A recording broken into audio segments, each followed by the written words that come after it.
What's going on, guys? Seth here of Seth Francis Sim Racing, and we are back in Gran Turismo Sport, this time at Blue Moon Bay Speedway in the WRX GR3.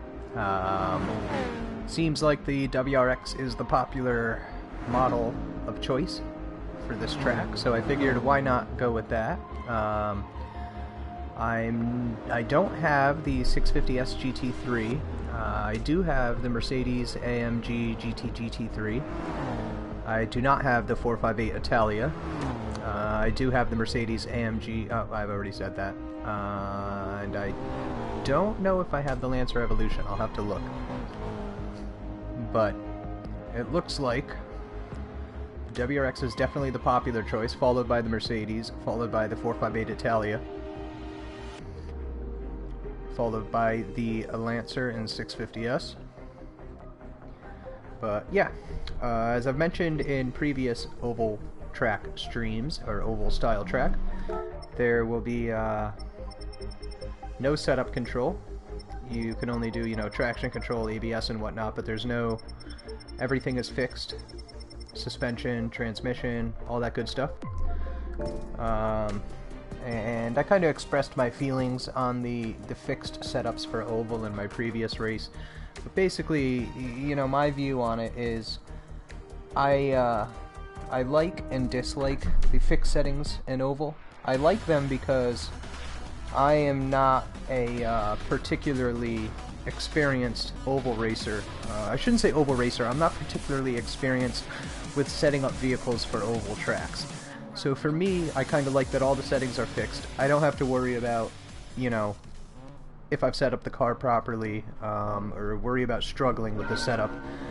But the reason I dislike it is because, just being an enthusiast of simulators, naturally I want as many settings as possible. And I know that there's people out there who are very good at setting up a car for an oval style, banked curved track.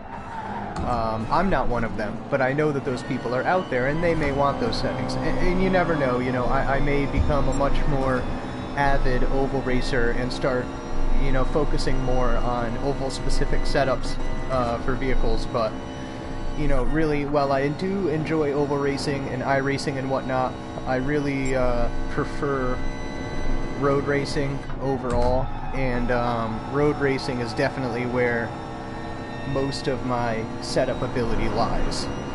I understand the concept of setting up an oval car, maybe not so much when it comes to things like wedge and whatnot, and using wedge properly, knowing when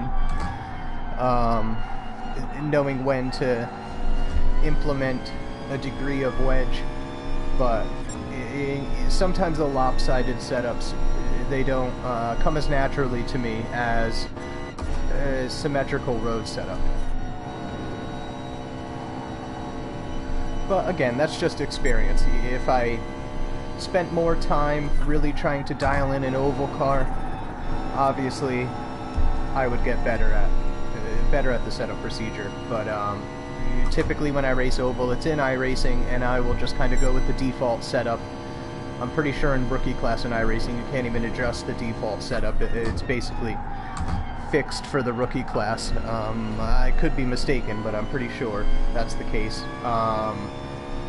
And I've done pretty well with the stock setups in iRacing. I'm not a particularly competitive oval racer, or road racer for that matter. I just do this for fun. Really, what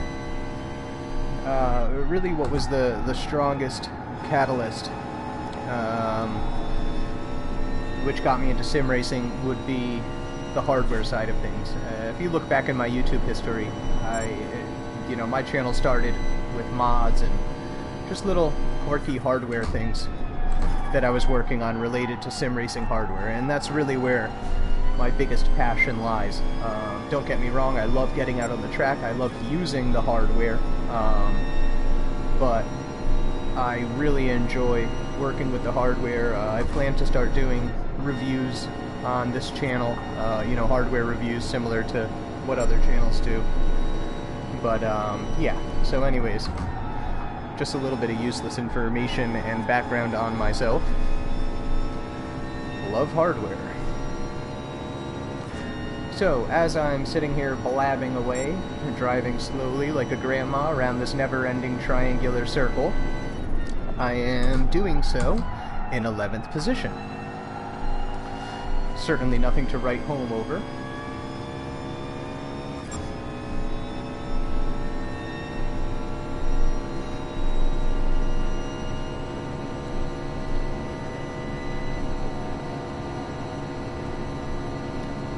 This WRX does do pretty well on this track, though. It handles well. It's pretty easy to drive.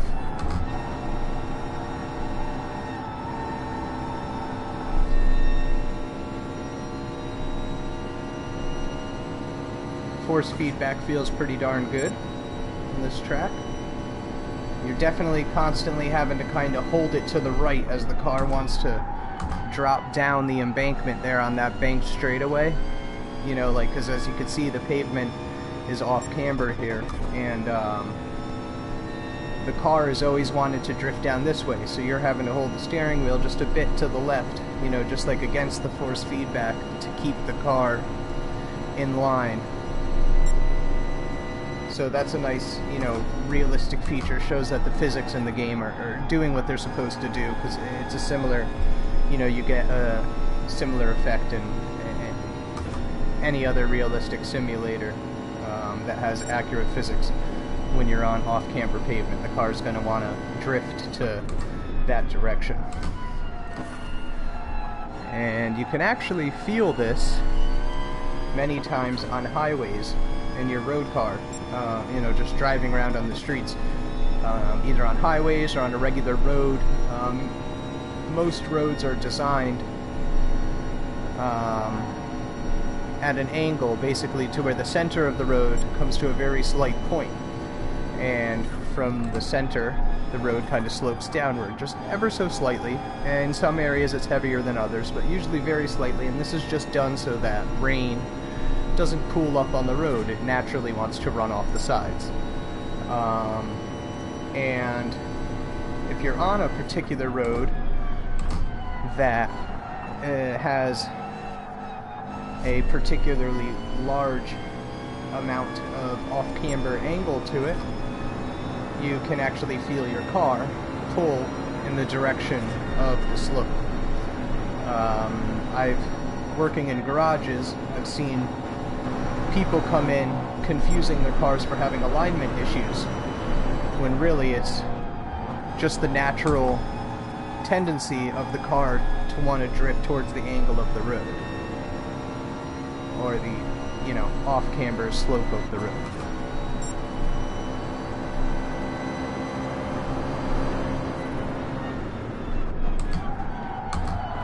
Oh, I don't want to hit him. Good, we ghosted through, we ghosted. I did not want to hit him and knock him into the wall. I would have felt like a idiot. What place is this guy in, anyways? Oh, he's in 11th, okay.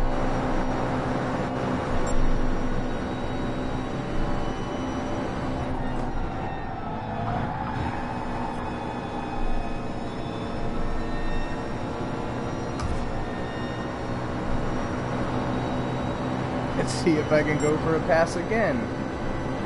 Oh, we're on the final lap. Wow.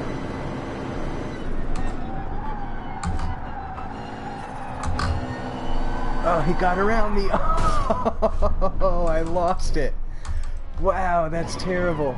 Well, it looks like I'm coming in last place. Unless there's somebody... Yeah, no, I'm coming in last place.